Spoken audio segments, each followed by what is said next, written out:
What's going on, guys? Seth here for Tasty Loot Gaming, doing a TLG reacts to the road to PS5, which has not started yet. So I am waiting for that to start. So quick reminders to download and play Sonic Forces and Shadow of the Colossus, both out for free on PlayStation Plus. Make sure to download those, play those. Come back to the Month for Plus Club. Let us know what we thought of those games. Let you know what we thought of them. Our Game of the Month picked by me is Wolcen, which is a top-down ARPG like Diablo. Play that as well. Come back at the end of the month. We're going to talk about that as well. And other things. Discord. We got Discord. Link down below. You can talk to us anytime, all the time. We're on iTunes, Spotify, and other podcast platforms if you prefer to listen to us. And make sure to check out prior episodes we've done this week. I did one on COVID-19. I know there's a lot of fear, confusion, all that kind of stuff. I kind of talk about how it's going to affect the channel, which it really won't too much. And then kind of do my best to spread some awareness to things that, basic things that everybody should be on board with, but just in case you're one of the people who didn't know some of the stuff, I'm just trying to use my limited platform to, do my part. We also did Taste Tuesday, but because the news has been kind of lame lately, we talked about Baldur's Gate 3, so make sure to check that out as well. And did another episode. Oh yeah, the Resident Evil 3 demo is coming out, and Xbox just talked about or showed off some of their tech on the Xbox Series X, which was very cool to see. Very brief, but very cool to see. But we are going to be watching the Road to PS5, which is supposed to be doing a deep dive into the future of PS5 and what we can expect from it. My speculation on this is that we will be seeing specs.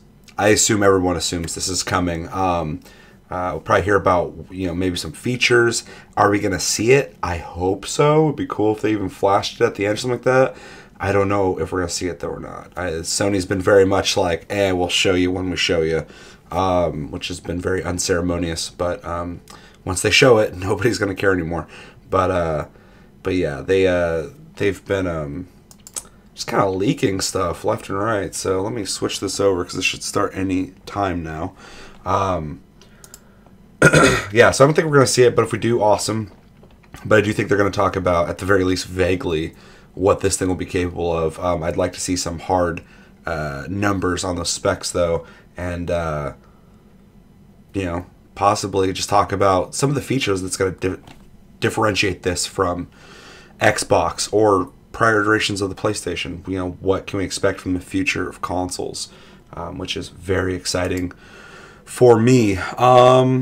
So yeah, let's see. Do I have everything set up here correctly? Properties, everything, default. I got this all good. I want to make sure we're getting the audio. I'm doing this all on the spot, so I just hit record. When this starts, it'll start. I probably should have streamed this, but I just woke up. It's fucking... I got up at 8 a.m., which is a lot earlier than I typically get up, so... I'm drinking tea, fucking promote good health. I've been trying to cut back on caffeine. I say that, but here I got a bang as well, because I need the fucking caffeine, but... Yeah. Been doing good throughout the day, though. I've been drinking a lot less throughout the day, which is good. Yeah, so this should be starting anytime soon, and then I can check the audio. I would hate to do this whole thing. Here we go. Checking audio. Looks like it is going. Actually, oddly enough, kind of dig the YouTube Premiere music. I never thought I'd say that, but every time I hear it, I'm like, it's actually kind of good. I like it. I don't like that boop, boop, boop, but the rest of it's good. Alright, let's do this. Let's go. Hi. Unfortunately, we had to cancel the talk that we had planned for GDC. Oh, I thought these people were fucking But we do fake. have some super exciting news about PS5, and who better to bring that to you than the one and only Mark Cerny. Without further ado, over to you, Mark. Thank you, Jim. There will be lots of chances later on this year to look at the PlayStation 5 games. Today, I want to talk a bit about our goals for the PlayStation 5 hardware and how they influenced the development of the console. I think you all know I'm a dude is big aging believer well. in console generations. Once every 5 or 6 or 7 years, a console arrives with substantially new capabilities. There's a lot of learning by the game developers, hopefully not too overwhelming, and soon there's games that could never have been created before. Now, it used to be that as a console designer, you'd somehow intuit what would be the best set of capabilities for the new console, and then build it in complete secrecy. For the PlayStation consoles, that period lasted through PlayStation 3, a powerful and groundbreaking console, but also one that caused quite a lot of heartache, as it was initially difficult to develop games for. So, starting with PlayStation 4, we've taken a different approach, roughly centered around 3 principles. The first of these is listening to the developers, which is to say that a lot of what we put into a console derives directly from the needs and aspirations. You guys learned a lot from the PS3 in that We regard. do have some ideas of our own, but at the core of our philosophy for designing consoles is that game players are here for the fantastic games. Which is to say that game creators matter. Anything we can do to make life People easier hated making games for the PS3. help them realize their dreams, we will do. So, about once every 2 years, I take a tour of the industry. I go to the various developers and publishers, sit down, and discuss how they're doing with the current consoles and what they'd like to see in future consoles.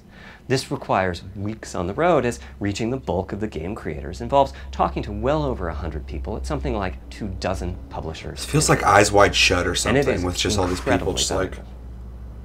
By the way, the feature most requested by the developers, that was an SSD, which we were very happy to put in the hardware, but a lot of problem solving was required.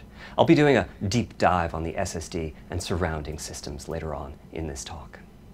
It's also key to make a generational leap while keeping the console sufficiently familiar to game developers. I think about this in terms of balancing evolution and revolution. Now, with PlayStation 1, 2, and 3, the target was a revolution each time with a brand new feature set. That was great in many ways, but time for the developers to get up and running got longer with each console. In the past, I've called this time to triangle. Here's what I had for those 3 consoles. To be clear, I'm not talking about time to make a game. Developers will be ambitious, and it may take them 6 years or so to realize their vision. What I'm talking about is that dead PS3 time was before so graphics weird and looking. other aspects What of a game weird development are up speed, and running, literally and speed trying bump to for fucking minimize Sony. them. On the other hand, if we're trying to reduce that dead time to 0, that means the hardware architecture can't change at all. We're handcuffed. We need to judge for each feature what value it adds and whether it's worth the increase in developer time needed to support it. So with PlayStation 4, we were able to strike a pretty good balance between performance and familiarity. We got required learning back to PlayStation 1 levels. With PS5, the GPU was definitely the area we felt the most tension between adding new features and keeping a familiar programming model. Ultimately, I think we've ended up with something under a month of getting up to speed. That feels like we're striking about the right balance. I'll go into a bit more detail later today about our philosophy with the GPU and the specific feature set that resulted from it. It's also very important for us, as the hardware team, to find new dreams, by which I mean something other than Just CPU go buy performance, dreams. GPU performance, Everybody's making new and dreams the on amount there. of RAM. The increase in graphics performance over the past 2 decades has been astonishing, but there are other areas in which we can innovate and provide significant value to the game creators, and through them, the players. That's why the SSD was very much on our list of directions to explore, regardless of what came out of the conversations with game developers and publishers. The biggest feature in this category is the custom engine for audio. That's today's final topic. The push for vastly improved audio, and in particular 3D audio, isn't something that came out of the developer meetings. It's much more the case that we had a dream of what might be possible 5 years from now, and then worked out a number of steps we could take to set us on that path. So here again are the 3 principles. The first being enabling the desires of developers to drive. Very interesting. To me, the SSD really is the key to the next generation. It's a game changer. And it was the #1 ask from developers for PlayStation 5. As in, we know it's probably impossible, but can you put an Sorry for SSD that. in it? That was a discussion we were also having internally. It was clear that the presence of a hard drive in every PlayStation 4 was having a positive impact. A lot of things that would simply have been impossible at Blu-ray disc speeds were now possible. At the same time, though, in 2015 and 2016, when we were having these conversations, developers were already banging up against the limits of the hard drive. And a lot of developer time was being spent designing around slow load speeds. I want to focus in on just one number here, which is how long it takes to load a gigabyte of data from a hard drive. The difficulty being that hard drives are not particularly fast nor flexible. If all your data is in one block, which is frankly not very likely, you can load 50 to 100 megabytes a second, depending on where the data is located on the hard Not too drive. bad. Let's assume it's on the outer edge, which means loading a gigabyte takes 10 seconds. If you compress your game packages, you can fit more data on the Blu-ray disc and also effectively boost your hard drive read speed by the compression ratio. We support zlib decompression on PlayStation 4 that gets you something like 50% more data on the disk and 50% higher effective read speed. Unfortunately, though, it's highly likely that your data is scattered around in various files on the hard drive, as well as sourced from multiple locations within those files. So lots of seeks are needed at 2 to 50-ish milliseconds each. My rule of thumb is that the hard drive is spending 2/3 of its time seeking and only 1/3 of its time actually loading data. That old fragmentation, Putting all of that dog. together, a gigabyte is very roughly 20 seconds to load from a hard drive. Now, a gigabyte is not much data. Games are using 5 or 6 gigabytes of RAM on PlayStation 4, so boot times and load times can get pretty grim. Or to put that differently, as a player, you wait for the game to boot, wait for the game to load, wait for the level to reload every time you die, and you wait for what is euphemistically called fast travel. And all of that leads to the dream. What if we could have not just an SSD, but a blindingly fast SSD? If we could load 5 gigabytes a second from it, what would change? Now, SSDs are completely different from hard drives. They don't have seeks as such. If you have a 5 gigabyte a second SSD, you can read data from 1,000 different locations in that second, pretty much at speed. As for time to load, huge difference. This is next gen we're talking about, so memory is bigger. Instead, we should be asking how long to load 2 gigabytes. And the answer is about 1/4 of a second. I mean, that's amazing. We're talking 2 orders of magnitude, meaning very roughly 100 times faster. Which means at 5 gigabytes a second for the SSD, the potential is that the game boots in a second. There are no load screens. The game just fades down while loading a half dozen gigabytes and fades back up again. Same for a reload. You're immediately back in the action after you die. And fast travel becomes so fast it's blink and you miss it. As game creators, we go from trying to distract the player from how They're gonna have to create load times, like those Spider-Man subway rides, just to give you being fucking so a second to think about it. We might even have to slow that transition down. Pretty cool, right? But for me, this is not the primary reason to change from a hard drive to an SSD. The primary reason for an ultra-fast SSD Performance, is that it gives the game designer freedom. Or to put that differently, with a hard drive, the 20 seconds that it takes to load a gigabyte can sabotage the game that the developer is trying to create. I think almost all of us in the room have experienced this, maybe in different ways. Say we're making an adventure game and we have 2 rich environments where we each want enough textures and models to fill memory, which you can do as long as you have a long staircase or elevator ride or a windy corridor where you can ditch the old assets and then take 30 seconds or so to load the new assets. Having a 30-second elevator ride is a little extreme. More realistically, we with those instant load times, you just go from fucking one thing to the other instantly. You don't even have to do that. And then do some calculations with sight lines and run speeds, like we did for Haven City when we were making Jak 2. The game is 20 years old, but not much has changed since then. I was about to say, I don't know what Haven City is, but yeah, for a reason.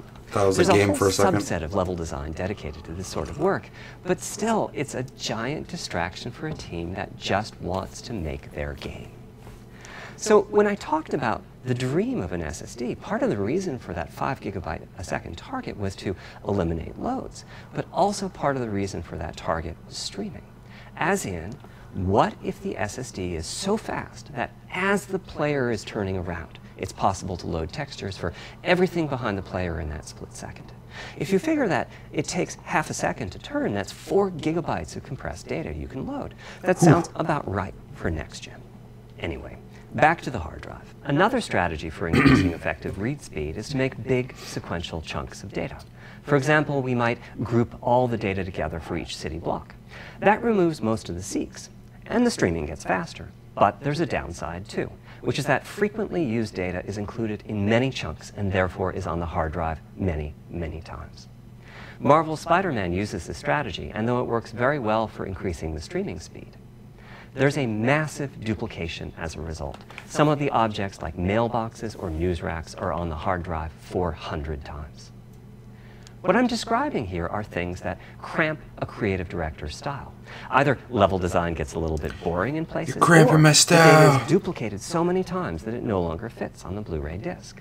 And you end up with hard limits on the player's run speed or driving speed. The player can't go faster than the load speed from the hard drive. And finally, I'm sure many of you have noticed that after a patch download, the PlayStation 4 will sometimes take a long time to install the patch. That's because when just part of a file has been changed, the new data can be downloaded pretty quickly. But before the game boots up, a brand new file has to be constructed that includes the changed portion. Otherwise, every change would add a seek or two.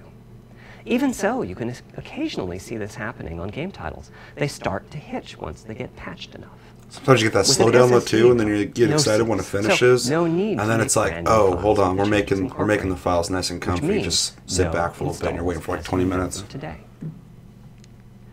There's yet one more benefit, which is that system memory can be used much more efficiently. On PlayStation 4, game data on the hard drive feels very distant and difficult to use. By the time you realize you need a piece of data, it's much too late to go out and load it. So system memory has to contain all of the data that could be used in the next 30 seconds or so of gameplay.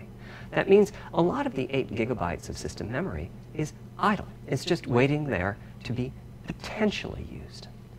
On PlayStation 5, though, the SSD is very close to being like more RAM. Typically, it's fast enough that when you realize you need a piece of data, you can just load it from the SSD and use it. There's no need to have lots of data parked in system memory waiting to potentially be used. A different way of saying that is that most of RAM is working on the game's behalf. This is one of the reasons that 16 gigabytes of GDDR6 feels right for PlayStation 5. The presence of the SSD reduces the need for a massive intergenerational increase in size. So back to the dream of the SSD. Here's the set of targets. Boot the game in a second. No load screens. Design freedom, meaning no twisty passages or long corridors. More game on the disk and more game on the SSD. And finally, those patch installs go away. The reality, though, is that the SSD is just one piece of the puzzle. There's a lot of places where bottlenecks can occur in between the SSD and the game code that uses the data. You can see this on PlayStation 4. If I use an SSD with 10 times the speed of a standard hard drive, I probably see only double the loading speed, if that. For PlayStation 5, our goal was not just that the SSD itself be 100 times faster. It was that game loads and streaming would be 100 times faster. So every single potential bottleneck needed to be addressed. And there are a lot of them. Let's look at check-in and what happens when its overhead gets 100 times larger. Conceptually, check-in is a pretty simple process. Data is loaded into system memory from the hard drive or SSD. It's examined. A few values are tweaked to check it in. I feel bad for anybody who's not like a PC person, doesn't give a fuck about specs like this, like in detail, that last part, and is watching this going, where's the PS5? To another takes roughly an entire next-gen CPU core. And that's just the tip of the iceberg. If all the overheads get 100 times larger, that will cripple the frame rate as soon as the player moves, and that massive stream of data starts coming off the SSD.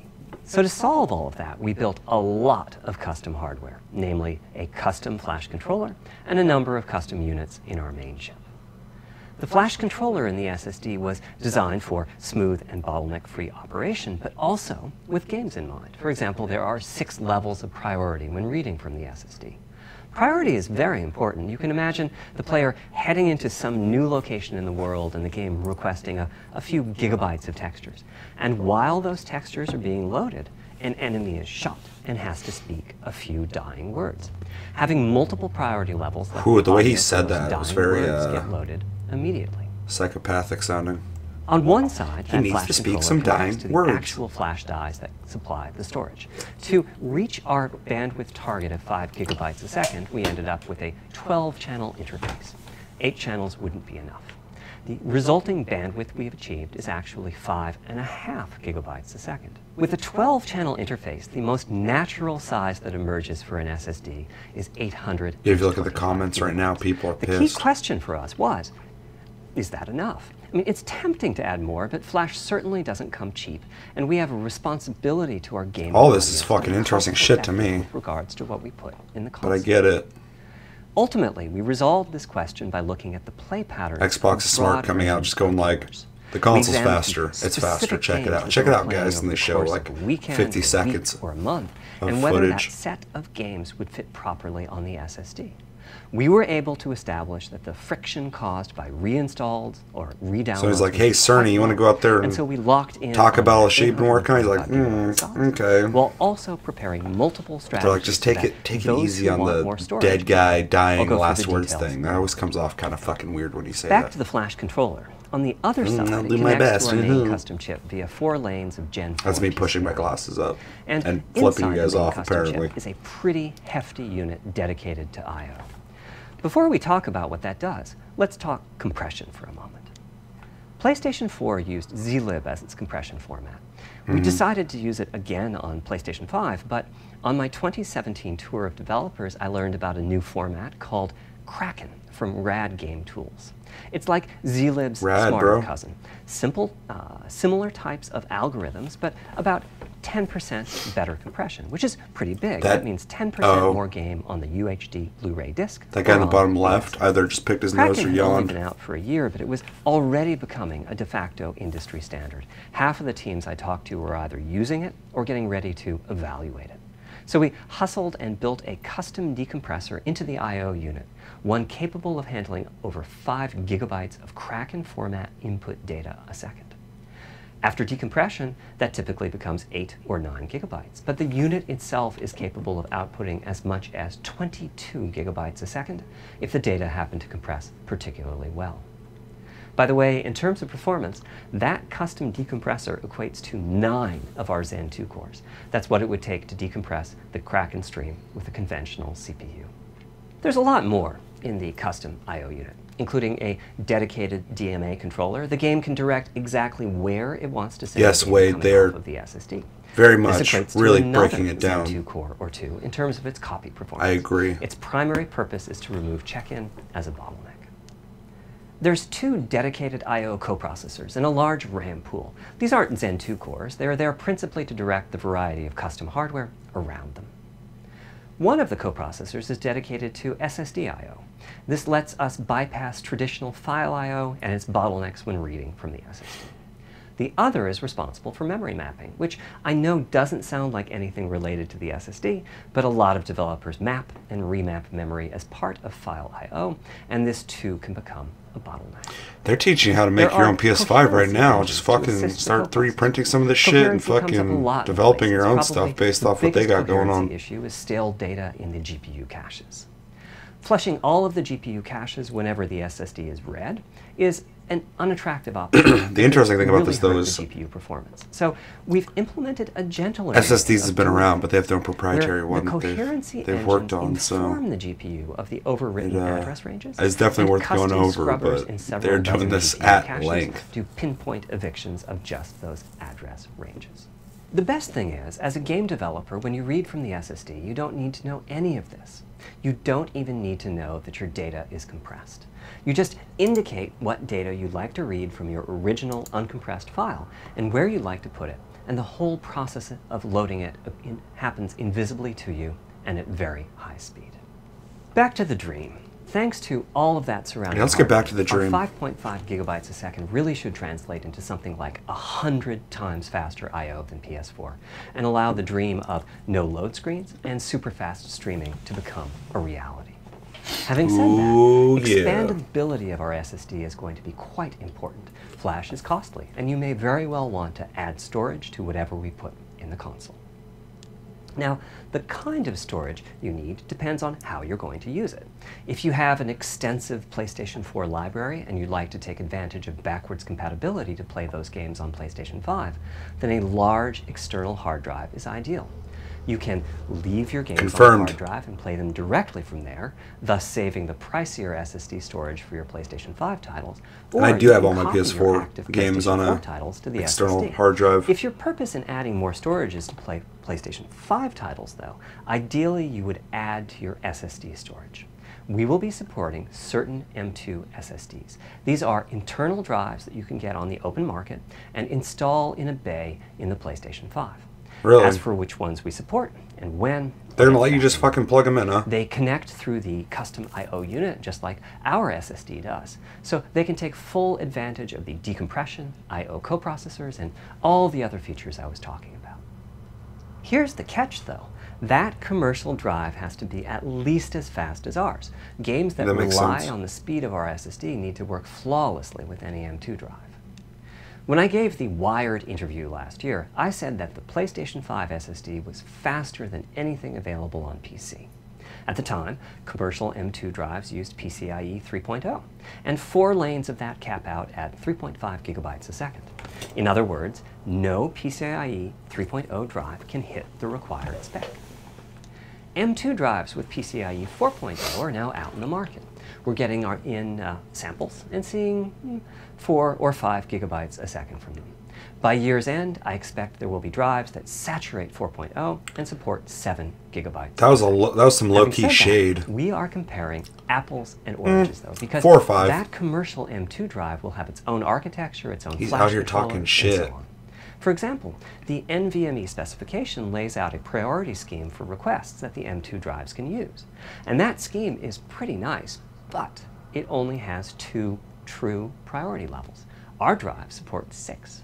We can hook up a drive with only 2 priority levels, definitely, but our custom I/O unit has to arbitrate the extra priorities rather than the M2 drive's flash controller. And so the M2 drive needs a little extra speed to take care of issues arising from the different approach. That commercial drive also needs to physically fit inside of the bay we created in PlayStation 5 for M2 drives. Unlike internal hard drives, there's unfortunately no standard for the height of an M2 drive, and some M2 drives have giant heat sinks. In fact, some of them even have their own fans. Right now, we're getting M2 drive samples and benchmarking them in various ways. When games hit beta as they get ready for the PlayStation 5 launch at year-end, we'll also be doing some compatibility testing to make sure that the architecture of particular M2 drives isn't too foreign for the games to handle. Once we've done that compatibility testing, we should be able to start letting you know which drives will physically fit and which drive samples have benchmarked appropriately high in our testing. It would be great if that happened by launch, but it's likely to be a bit past it, so please hold off on getting that M2 drive until you hear from us. Okay, back to our... I just bought my brand new PS5, I need more SSD. Evolution and revolution is the second of them. This was I need definitely more a memory. recurring theme with the GPU. We need new GPU features and capabilities. If But we it's only cool to be have able to put more your own in, performance, though. It's not really a new generation of console. Of course, many of these capabilities result in more performance. That's I mean, you can with the part of PS5 why a too, or PlayStation 5 PS4. teraflop is more PS5. powerful than a PlayStation 4 You gotta teraflop. fucking pull that thing apart, But we though. aren't just looking for the performance. We also need the ability to do something with the GPU that could not have been done before. And we need higher performance per watt.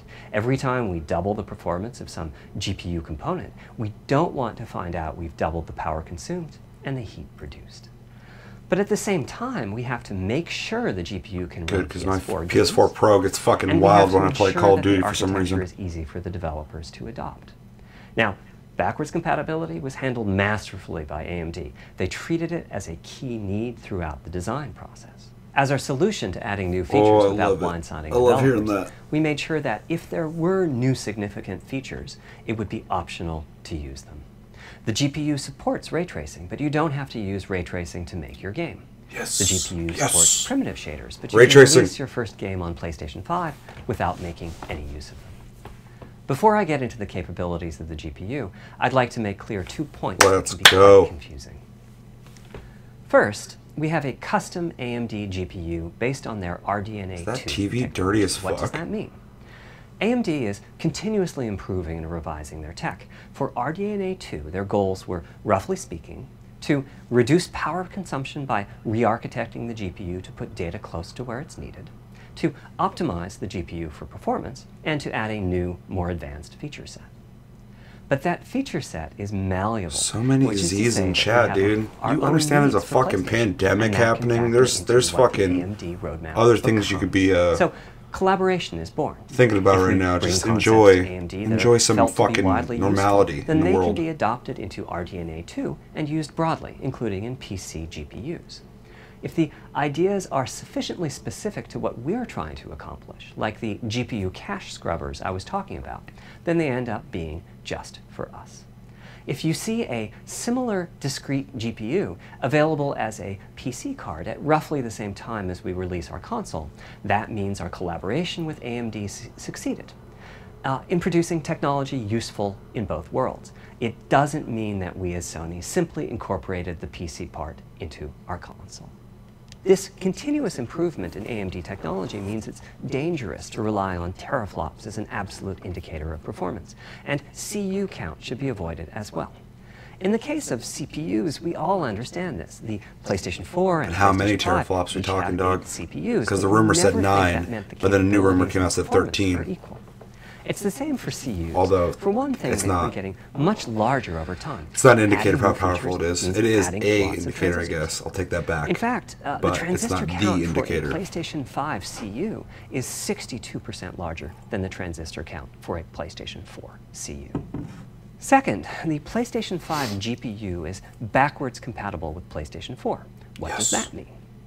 One way you can achieve backwards compatibility is to put the previous console's chipset in the new console, like we did with some PlayStation 3s. But that's, of course, extremely expensive. I had one of the backwards compatible PS3s. I'm so upset I don't have it. In the I was young and dumb. into the new console's custom chips, meaning that even as the technology evolves, the logic and feature set that PlayStation 4 and PlayStation 4 Pro titles rely on is still available in backwards compatibility. Everybody will have a PS4 Pro. One advantage of this when they strategy got a is PS5. that once backwards compatibility is in the console, it's in. It's not as if a cost down will remove backwards compatibility like it did on PlayStation 3. Achieving this unification of functionality took years of efforts by AMD, as any roadmap advancement creates a potential divergence. AMD's been busy, dog. Running PS4 and PS4 titles at boosted frequencies has also added complexity. The boost is truly massive this time around, and some game code just can't handle it. Testing has to be done on a title-by-title basis. Results are excellent, though. We recently took a look at the top 100 PlayStation 4 titles as ranked by I'm seeing Playtime, people going and we're Xbox expecting win in the comments. almost all of them to be playable. Just enjoy at launch new on consoles. PlayStation 5. With regards to new features, as I said, our strategy Let's not get is into to who try to won break what, new because if ground, we look at the but current at the same gen, time it's not not to even require close. use of the new GPU capabilities. For more than a decade, GPUs have imposed a restriction on game engines. Software handles vertex processing, but for the most part, dedicated hardware is responsible for the triangles and other geometry that the vertices form. That means it's not possible to do even basic optimizations, such as aborting processing of a vertex if all geometry that uses it is off-screen. PlayStation 5 has a new unit called the Geometry Engine, which brings handling of triangles and other primitives under full programmatic control. As a game developer, you're free to ignore its existence and use the PlayStation 5 GPU as if it were no more capable than the PS4 GPU. Smart. Or you can use this new intelligence in various ways. That's cool. Simple usage could be performance Reminds me of PS3, optimization, except such as for removing backface they're giving from you the off-screen option. vertices and triangles. More complex usage involves something called primitive shaders, which allow the game to synthesize geometry on the fly as it's being rendered. It's a brand new capability.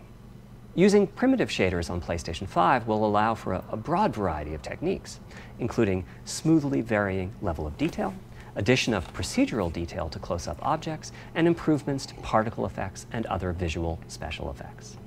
Another major new feature of our custom RDNA 2-based GPU is the biggest ray tracing using the same proponent. strategy as AMD's upcoming PC GPUs. The CUs contain a new specialized unit called the intersection engine, which can calculate the intersection of rays with boxes and triangles. To use the intersection engine, first you build what is called an acceleration structure. It's data in RAM that contains all of your geometry. There's a specific set of formats you can use. They're variations on the same BVH concept. Then, in your shader program, you use a new instruction that asks the intersection engine to check array against the BVH. While the intersection engine is processing the requested ray triangle or ray box intersections, the shaders are free to do other work. Having said that, the ray tracing instruction is pretty memory intensive, so it's a good mix with logic-heavy code. There's of course no need to use ray tracing. PS4 graphics engines will run just fine on PlayStation 5.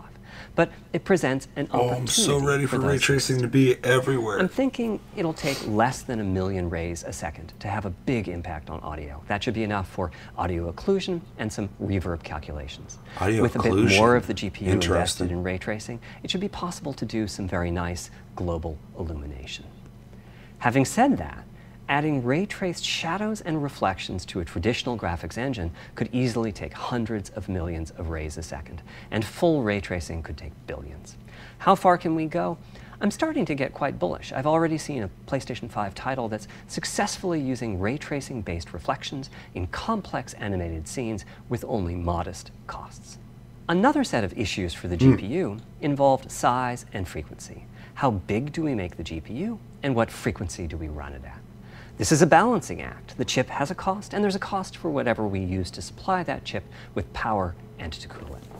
In general, I like running the GPU at higher frequency. Let me show you why. Here's 2 possible configurations for a GPU roughly of the level of the PlayStation 4 Pro. This is a thought experiment. Don't take these configurations too seriously. If you just calculate teraflops, you get the same number. But actually, the performance is noticeably different because teraflops is defined as the computational capability of the vector ALU. That's just one part of the GPU. There are a lot of other units. And those other units all run faster when the GPU frequency is higher. At 33% higher frequency, rasterization goes 33% faster. Processing the command buffer goes that much faster. The L2 and other caches have that much higher bandwidth, and so on. About the only downside is that system memory is 33% further away in terms of cycles. But the large number of benefits more than counterbalance that. As a friend of mine says, a rising tide lifts all boats. Also, it's easier to fully use 36 CUs in parallel than it is to fully use 48 CUs. When triangles are small, it's much harder to fill all those. Like he's just sitting down in the basement of Sony headquarters, just fucking working on shit. For faster, assuming you can handle the resulting power and heat issues, which frankly, we haven't always done the best job at. Part of the reason for that is, historically, our process for setting CPU and GPU frequencies has relied on some heavy-duty guesswork with regards to how much electrical power games will consume and how much heat will be produced as a result Call of Duty Modern Warfare. Console. Power consumption varies a lot. My PS4 Pro fucking hates that shit. When I play God of War on my PS4 Pro, I know the power consumption is high just by the fan noise. But power isn't simply about engine quality. It's about the minutia of what's being displayed and how. It's counterintuitive, but processing dense geometry typically consumes less power than processing simple geometry, which is, I suspect, why Horizon's map screen, with its low triangle count, makes my PS4 Pro heat up so much. Our process on previous consoles has been to try to guess what the maximum power consumption during the entire console lifetime might be, which is to say, the worst case scene in the worst case game, and prepare a cooling solution that we think will be quiet at that power level. If we get it right, fan noise is minimal. If we get it wrong, the console will be quite loud for the higher power games, and there's even a chance that it might overheat and shut down if we misestimate power too badly. PlayStation 5 is especially challenging because the CPU supports 256-bit native instructions that consume a lot of power. These are great here and there, but that's Xbox's thing right now. They're like very fast. If we plan for major 256-bit instruction usage, we need to set the CPU clock substantially lower or noticeably increase the size of the power supply and fan. It's big enough, it's a bed. So After much discussion, we decided They should just made the to Xbox so very big you can put it different over like a direction fucking on table and PlayStation just put your 5. TV on it. We built That'd be a fucking GPU genius. with 36 CUs. Mind you, RDNA 2 CUs are large. Xbox Each has fans, 62% more transistors. I'm than only the joking. CUs we were using I'm going on to be buying the PlayStation 4. Xbox. So I'm with you. if we compare transistor counts, 36 RDNA 2 CUs equates to roughly 58 PlayStation 4 CUs. Knowing It PlayStation, is they're going a to make some fairly fucking sizable monolithic fucking Then obelisk we went with a variable that's going to look frequency crazy in your strategy room, for and you're PlayStation going to like 5, not want which to is cut yourself say on we it. continuously run the GPU and CPU. You got to in keep the boost kids away from it when they're we running supply by. a You don't want generous them to amount trip of into it. electrical power, and then increase the frequency of GPU and CPU until they reach the capabilities of the system's cooling solution. It's a completely different paradigm. Rather than running at constant frequency and letting power vary based on the workload, we run at essentially constant power and let the frequency vary based on the workload. We then tackled the engineering challenge of a cost-effective and high-performance cooling solution designed for that specific power level. In some ways, it becomes a simpler problem because there are no more unknowns. There's no need to guess what power consumption the worst-case game might have. As for the details of the cooling solution, we're saving them for our teardown. I think you'll be Fucking quite comments, happy dude. They with what the literally engineering said team this is going to be a came up deep with. dive into the fucking console. So, It's how literally fast what can they're we doing. run the GPU and CPU with this strategy? The simplest approach would be to look at the actual temperature of the silicon die and throttle the frequency on that basis. But that won't work. It fails to create a consistent PlayStation 5 experience. It wouldn't do to run a console slower simply because it was in a hot room. So rather than look at the actual temperature of the silicon die, we look at the activities that the GPU and CPU are performing and set the frequencies on that basis, which makes everything deterministic and repeatable. While we're at it, we also use AMD's Smart Shift technology and send any unused power from the CPU to the GPU so it can squeeze out a few more pixels. Squeeze it out, dog. Benefits of this strategy are quite large. Running a GPU at 2 gigahertz was looking like an unreachable target with the old fixed frequency strategy. With this new paradigm, we're able to run way over that. In fact, we have to cap the GPU frequency at 2.23 gigahertz so that we can guarantee that the on-chip logic operates properly. 36 CUs at 2.23 gigahertz is 10.3 teraflops, and we expect the GPU to spend most of its time at or close to that frequency and performance. Similarly, running the CPU at 3 gigahertz was causing headaches with the old strategy. But now we can run it as high as 3.5 gigahertz. In fact, it spends most of its time at that frequency.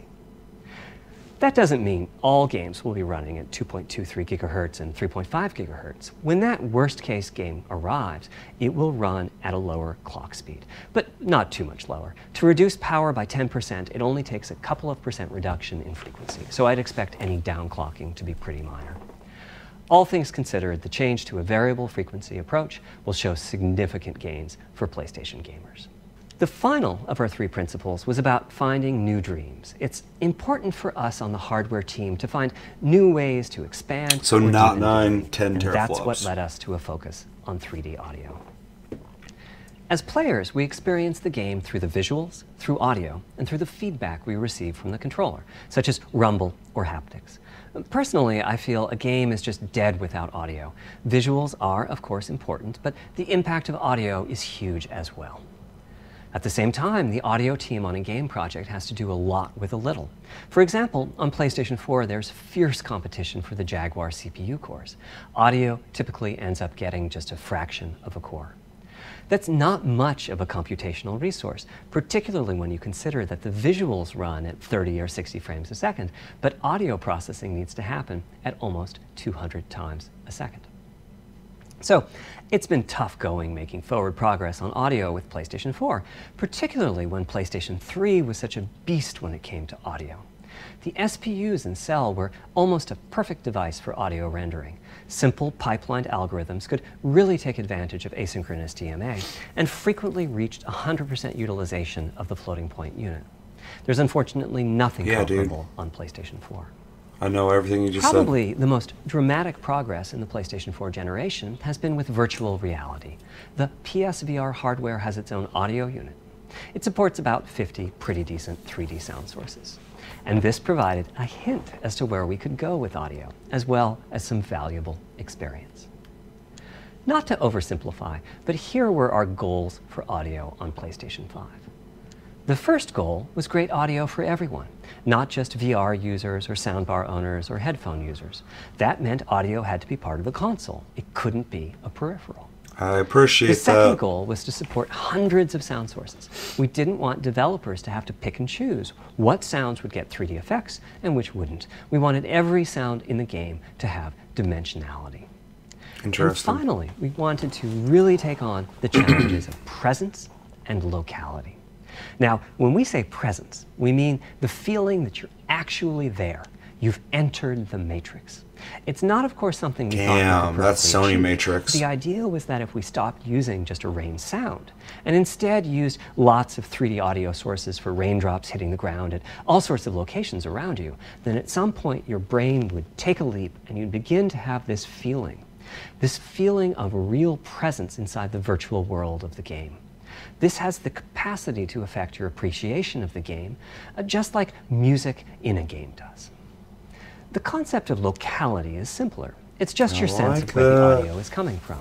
To the right of you, behind you, above you. This can immerse you further in the game, and it can also directly enhance the gameplay. To use Dead Space as an example, I know, old school, you're fighting enemies in fairly dark, spooky locations. Back in the day, if you played the game using the TV speakers, you could tell that there was one last enemy growling and hunting you down, but it was difficult to tell quite where that enemy was. With headphones, you could tell that the enemy was somewhere on the right, which let you deduce, if you couldn't see it, that it must be somewhere behind and to your right. But with 3D audio with good locality, the idea is you know the enemy is precisely there, and you turn and you take it out. So, how do we know? Shout out to where Modern sound is Warfare. coming I'm talking from about Call of Duty in a the lot. first place? Has great Well, audio design. all those bumps and folds in the ear have a meaning, evolutionarily speaking. Based on what direction the sound is coming from, sound waves bounce around inside the ear, there's some constructive and destructive interference, and the result is a change in volume. The phase of the sound also shifts, depending on what path the sound wave took to reach the ear canal. These volume changes and phase shifts are different for each direction and also vary depending on the frequency of the sound. Head size and head shape also impact the sound in a similar fashion. The way that the sound changes, based on direction and frequency, can be encoded in a table called the Head-Related Transfer Function, or HRTF. Here's part of one. The vertical axis is the frequency. The horizontal axis is the direction, front, back, left, right, and the color gives the degree of attenuation of the sound at that frequency. The HRTF is as unique to an individual as a fingerprint is. In fact, you're looking at mine right now. Here's how we measure an HRTF. We've taken hundreds of people through this process. That is a We put fucking a wild microphone setup. in the subject's left and right ear canals, and then sit the subject down in the middle of an array of 22 speakers. We then play an audio sweep from each speaker as we rotate the subject. In the course of 10 or 20 minutes, we're able to sample the HRTF at over 1,000 locations. Using an HRTF when rendering audio creates unparalleled quality, but it's computationally expensive. The simplest way to use an HRTF is to process a sound source to make it appear as if it's coming from one of those 1,000 locations we sample. Oh my god, the comments are so Unfortunately, fucking the processing stupid. has to be done in frequency domain rather than 95% of them time domain. So are there's fucking multiple fast Fourier it's just transforms fucking needed for every sound ridiculous. source for every audio tick. That's a lot of multiple. Some guy was just all caps, This nerd. computational complexity was the determining factor for our strategy. Of course he's It a meant we fucking had to nerd. bite the bullet and design and build a custom hardware unit for 3D audio. Collectively, we're referring to the hardware unit and Almost all the proprietary comments, too, are just algorithms shitting on around this. it as Tempest 3D From audio like a tech. biased The meaning of perspective. 3D One audio and person's like, technology fuck should be PC pretty Master obvious Race, and the here. person's like, As for Tempest, Xbox. I feel I'm it like, what are you guys really doing here? reflects our goals with audio. It suggests a certain intensity of experience and also hints at your presence within it. We're calling the all this hardware shit. I'm like, unit that we oh, built so fucking the cool. Tempest Oh, engine. Xbox so It's cool. based New on PC AMD's stuff so GPU cool. technology. We PlayStation modified so a cool. compute Nintendo so unit in such a cool. way as to make it very close to the SPUs in Sit here for PlayStation 3. fucking an Remember hour when I sitting said here that they going, were I fucking ideal for hate audio? this. So the Tempest engine has so no funny. caches, just like an SPU. All data access is via DMA, just like an SPU. Our target was that it would have more power than a CPU, thanks to the parallelism that a GPU can achieve, and that it would be more efficient than our GPU, thanks to the SPU-like architecture. I'm fucking The goal stoked being they're to putting make so much work into possible the near audio. 100% utilization of the CU's vector units. Where we ended up is a unit with roughly the same SIMD power and bandwidth as all 8 Jaguar cores in the PlayStation 4 combined. Jaguar. If we were to use the same algorithms as PSVR, that's enough for something like 5,000 See, and this is sound important as well sources. because they But of already course, talked about we going want into to use more PS5. It was complex like they algorithms, and we added don't need PSVR to anything PS4. like that number of sounds. They're going into PS5 with It would VR have in been mind, wonderful if which a I'm simpler very strategy, happy such as about. using But they're going to be able to Dolby offer Atmos peripherals could have achieved our goals, but we wanted great 3D audio for that all, immersive experience, not which is just fucking those awesome. with But even for normal licensed games, soundbars it's so or the cool like. because, like I Also, said, we wanted many hundreds of sound sources. the not just opposite of 32 like Atmos great audio that's in like Modern and Warfare finally, we wanted is, to be able off the to top of my head, throw Final Fantasy an 15 overwhelming amount of has processing awful power at the audio. problem. And it wasn't You clear walk through what town the and you just hear peripheral this might have flat. inside of it. In fact, with the Tempest engine, we've even got enough power that we can walking allocate through some to town, the games, nothing else. to the There's not extent an that ambient games want air to make sound, use of let alone convolution people reason chattering in and town other or algorithms that are either anything. It's just computationally expensive silence or and need high bandwidth. But the primary really purpose of fucking the bad. Tempest That's engine as remains about as 3D bad as you audio. can fucking get with audio design. Now, 3D audio is a major academic research topic. So it's safe to say I'm very that happy to no hear one in that- the world that has all of the answers. going into the And the development set of of this, algorithms that has to be invented, tuned, or doing implemented this to realize much work our on vision the, for 3D the audio audio. is immense. For example, Which will just give the use of developer HRTFS more in games room is quite to complex. utilize that. Before, Hopefully I talked easier about for them making to the do sound it so they don't have to source appear go, as if it's coming, should we even from one of prioritize those audio? thousands Nah, of let's just HRTFS fucking add the applications. the But for walking sound effect high-quality and it's fine. 3D It's good enough. audio, Fuck it. We have to handle other possibilities. The sound Not talking source shit might about Final not Fantasy be at 15. one I of the love Final 1,000 Fantasy 15. sample Just locations. So audio we have shit. to blend the HRTF data from the closest music, locations that fantastic. we have sampled. The sound source might be moving, which needs very special handling as that blend keeps changing, and that can cause phase artifacts in the resulting audio. Or the sound source might have a size to it, meaning it should feel as if it's coming from an area rather than a single point. There's also whole categories of approaches to be handled.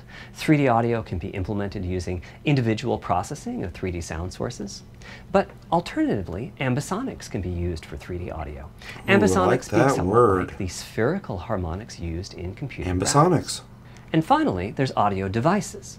The player might be using headphones or TV speakers or have a higher-end surround sound setup with 6 or more speakers, all of which need different approaches. That's a lot of variations. It's nice to have the computational resources of the Tempest engine, but it's clear that achieving our ultimate goals with 3D audio is going to be a multi-year, step-by-step process. Having said that, headphone audio implementation is largely complete at this time. It was a natural place for us to start. With headphones, we control exactly what each ear hears, and therefore the algorithmic development and implementation Makes sense. are It more seems most straightforward. people are either just using For the flat audio out of their speakers TV and or stereo speakers, we're in headphones. the process of implementing virtual surround sound. The idea being that if you're sitting in a sweet spot in front of the TV, then the sound can be made to feel as if it's coming from any direction, even behind you. I always need to Virtual sit in that surround sweet sound spot. has a lot in common with 3D audio on headphones, but it's more complex because More so because I have to be centered when I play a game. I hate playing a game from the side. Unless it's like a casual game that's like turn-based or something, I don't mind. But like, if it's an FPS or an action game, I gotta be right in the fucking center so I can look right at the center and aim up my shots or fighting and shit, whatever the hell I'm doing. And we're also working to boost the sense of locality. Headphone audio is the current gold standard But yeah, for the 3D audio, I on guess, makes PlayStation sense as 5. well. But we're going to see But what we not can for do me, to 'cause I bring use virtual headphones. surround sound to a similar level, after which we'll start in on setups with more speakers, such as 6-channel surround sound. It's now to the point where some of the PlayStation 5 games in development are extensively using these systems. One of the game demos allows you to toggle between conventional PlayStation 4-style stereo audio and our new 3D audio. I listened with just an ordinary pair of over-the-ear headphones, and wow, I could feel a difference. 3D audio has that dimensional feel to it. Conventional stereo audio feels smashed flat by comparison. I get amazed sometimes, even now, when I hear so, a big advancement. just some normal headphones on these games and how much you can kind of differentiate where shit's at, like I was even without surround earlier sound. It's really fucking crazy. Of presence. Well, the answer is no. But you've probably caught on to what's missing here, namely whose HRTF was being used. It wasn't mine. HRTF. It was the default HRTF. The audio team analyzed the hundreds that they measured and chose the one they felt was the closest fit to the total game-playing audience. This shows a piece of the default HRTF on the left and my HRTF on the right. You can see that the general features are much the same, but the details are quite different. With the default HRTF, as I said, 3D audio sounds pretty great. Fucking dumb. When I use my it's HRTF, so dumb. though, the audio reaches a higher Someone level said, "Okay, of boomer." realism, Holy shit. which is to say that when using headphones and my HRTF, I occasionally get fooled and even think a sound is coming from the real world when it's actually coming from the game. A corollary to this is that there are a few people whose HRTFs are sufficiently far from Bro, the I've been looking at a lot of graphs, that's the red dot stats, here. data, they can toggle between PS4 style on fucking PS5 COVID-19, and not that's what sense this is looking much like to me right now. I've had a few people When it comes to describe infection PlayStation rates, 5's fucking 3D people, audio boop, is sounding like boop, a bit better boop, stereo boop, audio. boop, Presumably boop, they're the boop, ones boop, at the boop, very edges of this diagram. Which means what HRTF you're using is key. I'd like everyone to be able to experience what I'm experiencing, but obviously it's not possible to measure the HRTF of every PlayStation user. It's funny as a VAIO that because HRTF selection Sony doesn't own and VAIO synthesis are anymore. going to be big They used to topics own them going and then forward they as the broke off Tempest from them. I think it's a technology Japanese matures. company. At PlayStation 5, yeah, now there's just we'll be offering VAIO a choice laptops. of They're not 5 Sony VAIOs. HRTFs. There's a simple test. So maybe where they you still pick the have one like that good gives you the relations best with them. locality. That's just the first step, though. This is an open-ended research topic. Maybe you'll be sending us a photo of your ear, and we'll choose a neural network to pick the closest HRTF in our library. Maybe you'll be sending us a video of your ears and your head, and we'll make a 3D model of them and synthesize the HRTF. Maybe you'll play an audio game to tune your HRTF. We'll be subtly changing it as you play. That sounds a lot more reasonable than fucking sending you goddamn pictures of my ears, you fucking weirdo. You the best. Maybe you'll send us pictures of your feet. We'll all be taking together I don't know. over the next few years. Surprise me. Ultimately, we're Here's my committed to Snapchat. enabling everyone to experience Here's that my next OnlyFans. level of realism. Hopefully, on I've been able to OnlyFans.com. illustrate a bit about our design and decision-making process today, and why PlayStation 5 has the feature set that it does. Now comes the fun part. We get to see how the development community takes advantage of that feature set. I'm hoping for the completely unexpected. Will it come from audio, ray tracing, the capabilities of the SSD, or something else? I guess we'll find out soon enough. Thank you for your time today. Is it over?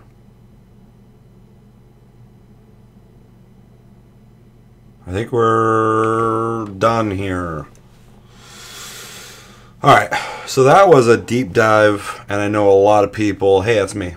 That's me and Chevy right there. Make sure to go watch that episode, Tasty Tuesday. Reacted to Baldur's Gate 3. We did it late, but we did it, so check that out. Okay, so I know a lot of people are going to not like that video. That was tech nerd shit. I understood a good amount of it, but there's a lot of that shit that was like Cerny level stuff. I don't know what the fuck he's talking about. Ooh, I'm getting some autofocusing jitter, so I apologize for that. Maybe it's my lighting. Anyway, so pretty much what we got out of that, though, is they're putting a lot of work into the audio engine, which is very cool to hear for me as an audiophile.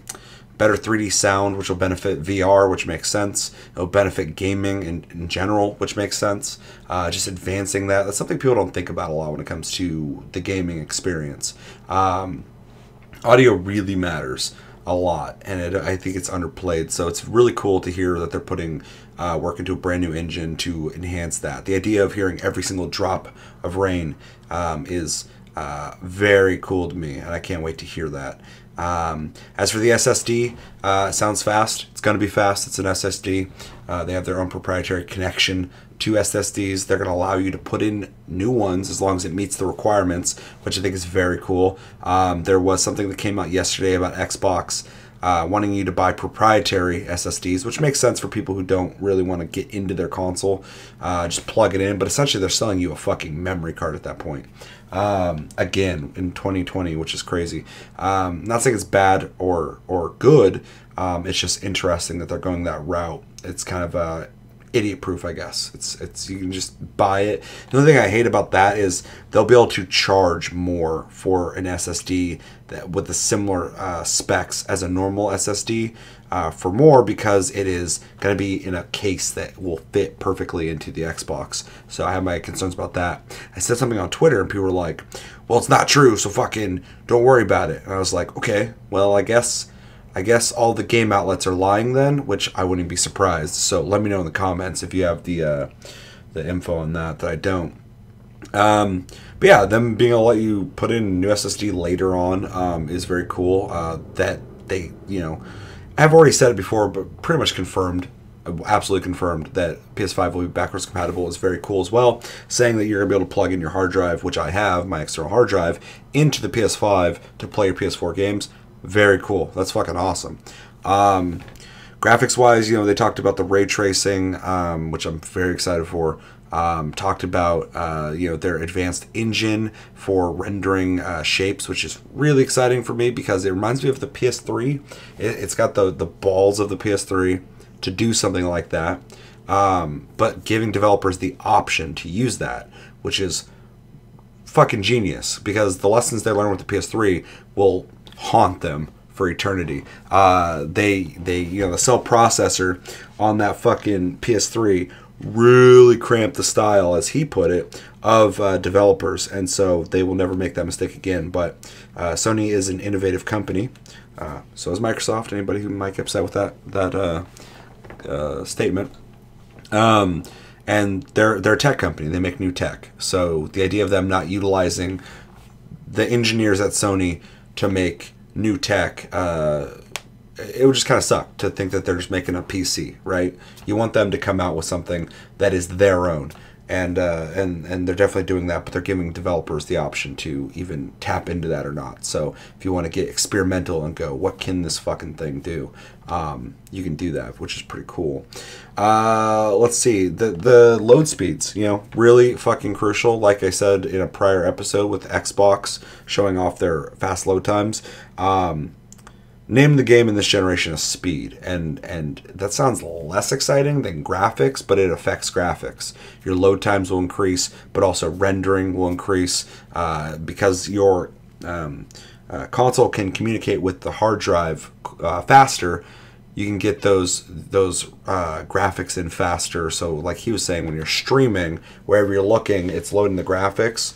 I remember when that was first implemented in Rage, they were like, you're going to be looking in a cone, and that's where the game's going to be loaded. And when you turn, the game will load when you're turning. And I remember testing every once in a while, turning as fast as I could. And for the most part, it loaded pretty fast, but every once in a while, you'd see it popping in. And that kind of became the standard there. I mean, it is now. It's smart to do it that way. But now with SSDs in these consoles and how fast they're going to be loading, which sounds monumentally fucking huge compared to the last consoles, it's just gonna be a better experience when it comes to loading those graphics. And also, like he said, the game design, they don't have to design the game around the limitations of the loading. That's going to change game design. A lot of the aspects of some of your favorite games out there, some of the quirks to them were designed around how to do it around the limitations of a console. I mean, this is a bad example, I guess, but it's a good example, but it's an old example. Silent Hill and its fog, which is one of the biggest fucking visual notes of Silent Hill. When you think about Silent Hill, you think about the fog. They did that because they couldn't render distances. They wouldn't be able to show you the street going down, all the buildings, all that stuff. So they added the fog, so the loading area is closer to you, and it added to the atmosphere. That's like a key fucking element of what makes Silent Hill is the fog. So people do really creative things when they have to work around limitations. So but this will allow people to free their mind, open your mind, and realize the dreams, as he was saying, and possibly, you know, where your development of working around your limitations might have been, your bandwidth of working on, like, how do we make this work, is freed up to maybe think of new things that you wouldn't have been thinking of prior. So I really like the idea of that. And then again, I'm going to emphasize this because I knew it was coming, regardless of who had the higher teraflop count. He didn't even say a hard number. He said that it will be averaging around, what was it, 10.3, which is higher than the original's leak that said 9. And this has been said before any of this came up, before anyone even started using teraflop as some kind of metric, which, I mean, you ask most people are going to get crazy about this. What's a teraflop? They're going to go, I don't know. So it's really kind of a dumb conversation to be having for the most part, unless you know what you're talking about. But yeah, 10 teraflops, Xbox 12 teraflops. This is an indicator of power. It's not the indicator. I know GameSpot and IGN like to throw that number out there because there's like, we don't have anything to talk about because we're unneeded and no one gives a shit about what we have to say. So Xbox got 12 teraflops. And then they're going to come out now and be like, well, PS5's got 10 teraflops. And they're not going to talk about any of the important shit. But yeah, they're both way more powerful than the prior consoles. And performance is also going to be dictated by RAM, by SSD, all that shit. So yeah, teraflops is just one of the metrics. And also, if it was the metric, you got to look at Nintendo. Does Nintendo suffer at all from being not even slightly behind in power of any of these consoles, but way the fuck behind? The Switch is I think it's 1 teraflop, which is impressive. But the games are great. So it's not a huge factor. Anybody who's like, this is the most powerful thing ever, it's never been a factor. I've enjoyed pretty much every console, regardless of the graphical prowess of it. So, and I'm a PC gamer, so you want to talk about power? I don't give a fuck about the console's power. I care about the unique features outside of exclusives. I care about unique features, proprietary technology, the new tech that they're only having in their consoles that will allow developers to do interesting things, and you know, how they treat us as consumers, what's fair, what's not fair, stuff like that. I mean, that's the stuff that's interesting to me. So, and again, like with the Switch, the stuff that Nintendo's got going on in that thing for its limitations, the Switch is a fucking thin ass little screen. That's the fucking console, and it's able to play great looking games, fantastic looking games you can put on your fucking TV and they look great. They look great here. The battery life lasts forever. It's amazing that even exists. So yeah. Anyway, it's all about the tech. The tech is the interesting factor, and seeing people work on stuff like that and seeing what you can get out of it is really interesting. Plus, when it comes to PS5, Xbox Series X, and whatever Nintendo comes out with soon, which I assume will be some kind of Switch Pro, which I think would be cool. Because they can't just abandon the Switch already; it's too early. But Nintendo operates on their own time frame. They're not part of the console war. They do their own thing. Fuck, what was I even saying? I forgot. But anyway, yeah, really exciting. I hope. Here's my criticism. Sony has been very unceremonious on the PS5. Almost to a fault. It's I get, because of their success with PS4, they don't have to fucking answer anybody. They've sold an insane amount of consoles, and they're going to continue to do so. So they don't have to answer anybody. They can be like, yeah, well, we'll release info when we want. The only thing that sucks is it's so unceremonious because it's not as fun. I'm looking for the fun factor. Xbox has embraced the fun factor on revealing their console. They did that big surprise at the Game Awards, and they're still releasing stuff. They're openly talking about the Xbox. It's not a secret. They've shown the thing off. That reveal is done. It's done. Now we're just kind of amping up and getting ready to play that fucking console. Sony has, like, here and there kind of went, like, in interviews, like, yeah, it's going to have this. Yeah, it's going to have that. Well, we're going to do this with that.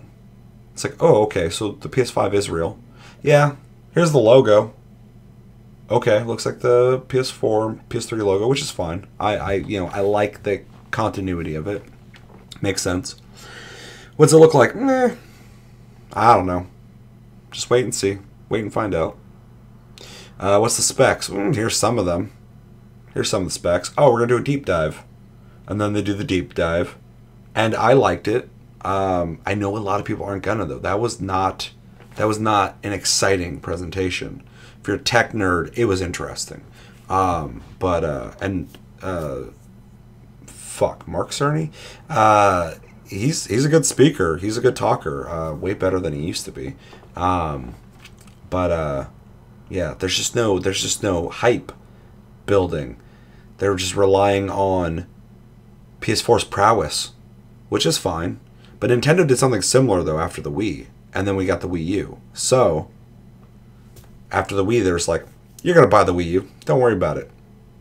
And then they released it. And I liked the Wii U. I thought it was a better console than the Wii. But they just had so much success with the Wii that they just did not care as much about the Wii U in the sense of, like, making sure people are excited for that shit and making sure to support the fuck out of it. And I'm not saying Sony's gonna do that.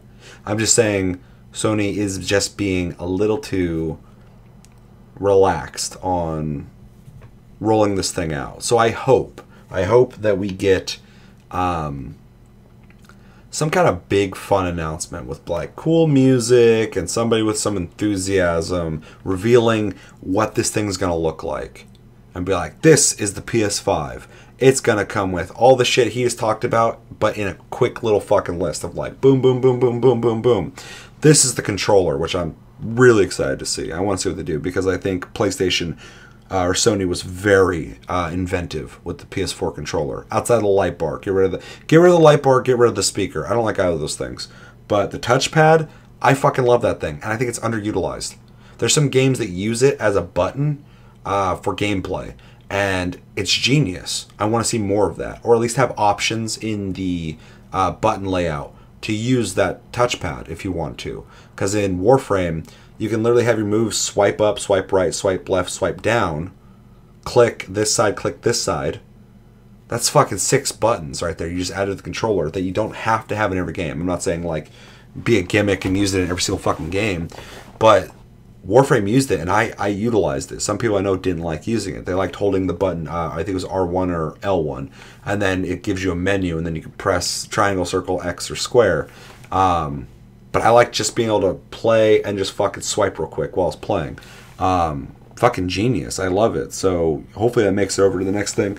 There's rumors of a screen, a touch screen. That would be fucking next level. Just enhance the touchpad.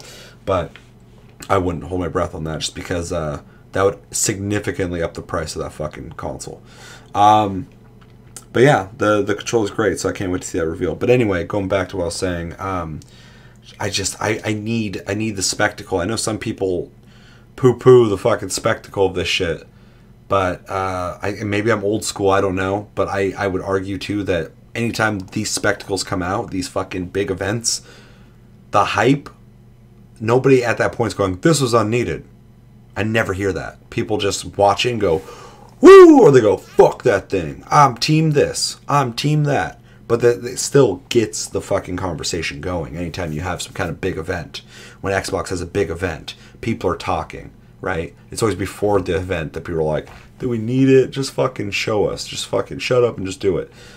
So anyway, I want the hype build. And Sony is 100%, in my opinion, doing an awful job at that this year. I know they don't have to. The Sony fanboys are going to fucking buy this. The average consumer is going to fucking buy this, regardless. But But yeah, and I'm excited for it. I'm excited for the tech. I'm excited for the Xbox tech. I'm excited for everything tech wise. I'm the dude who's buying everything. But yeah, I think Xbox has been doing a lot better of a job hyping up their console. They're having fun with it. But Phil Spencer's such a laid back, cool dude that it's just like he's just there for the community, and I really love that about him and Xbox's mentality. I think they should get some exclusives, but outside of that, they're doing a great job with celebrating gaming, which is good. And Sony celebrates gaming as well, but like I said, there's just no fucking ceremony right now. There's just no hype building. That presentation we just watched, which I like, that was not exciting for people who just want to buy the PS5. Or are curious about buying the PS5, who aren't interested in the nooks and crannies of the architecture of the fucking console. That was nothing for them. That meant nothing to them. In the chat, when I was watching that, the biggest thing I saw reaction to was the teraflop, because it's a simple metric for people who don't quite understand all the things going into a console. For them, they see a basic number, just like when you rate a game. You can read a fucking article, you can read a review. Most people don't. They just go straight to the fucking number because it's a simple metric. Oh, it's a 9. That means it's good. Oh, it's a 6, which for some reason it means it's not that great. Same thing with this. 12 teraflops. Oh, before that, it doesn't even matter. They weren't thinking about, I hope it's a 12 teraflop console. They started 12. I hope Sony's lower, or Sony people, I hope it's higher. And then we got the 10. That's the thing that got people excited. So again, people just need that straight up info. They want that fucking they just need that metric. They need a simple metric to tell them if it's exciting or not. So going forward after this, after we got the deep dive, which I really appreciate, I really like that kind of presentation. Let's get some fucking events going, or some quick fucking 2 to 5 minute videos going. PlayStation 5, this is what's coming. This is the fucking games showing. Boom, boom, boom, boom. All the cool stuff. All the fucking stuff about the console. What it looks like. Some of the weird fucking commercials that Sony's fucking famous for when it comes to PlayStation. Let's just get this rolling, because right now in 2020, we kind of need it. We need this fucking hype. We need to get excited. We need to get people excited for fucking anything, but we need to get people excited for the PS5. So I'm excited. I love everything I heard about this. I'm really excited for both consoles so far, and I just can't wait to see what is in the future for PlayStation and Xbox. So let me know in the comments what you guys think about the PS5 deep dive, going into what kind of tech is in this thing. Excited, not excited? What do you think about the specs? What are you most excited for? What are you least excited for? What do you hope to get from this thing? And what do you think about that presentation? Do you agree with me? Could it have been better? I don't think anybody's gonna disagree with me on this. In fact, I think I'm probably being the nicest out of most people when it comes to this, but I did thoroughly enjoy it. What are you hoping from the PS5? Do you want to see a reveal on that fucking console? You want to see that baby, that fucking smooth ass? Well, it might not be smooth. It might be really jaggy. It might have sharp edges. It might be very dangerous. I don't know. What are you hoping from the console? What are you hoping from the controller? Do you want more of the same with the PS4 going to the PS5? Do you want to see some new features? Do you want to see some old features taken out? I don't want that light bar. They're not going to have that light bar. It was an experiment that just did not work well, which is fine. It's good to try new things. And the speaker I could do without. But yeah, let me know everything you think about when it comes to that controller and everything about PS5. And lastly, what do you guys want from Sony? What do you want them to do when it comes to hyping up this console? Do you think they're doing a good job? Do you think they're doing a bad job? What do you think they could improve on, or keep doing what they're doing? Are you buying this thing? Regardless, let me know in the comments below. But that's going to do it for this episode of TLG Reacts. It's a TLG Reacts. So, as always, thank you for watching. stay tuned this week. We got more episodes coming out. We still want to do a comment reply segment because we did not do one last weekend. And we got Tastecast coming out this weekend. We got to figure out the logistics of it because we are doing social distancing. So we'll probably just do it over the internet, record it, put it out. So if this episode comes out, it's kind of weird. You guys understand. Everybody's got to understand right now in these interesting times we're living in. But yeah, my name's Seth, and until the next episode, have a good week, guys. Stay safe and take it easy.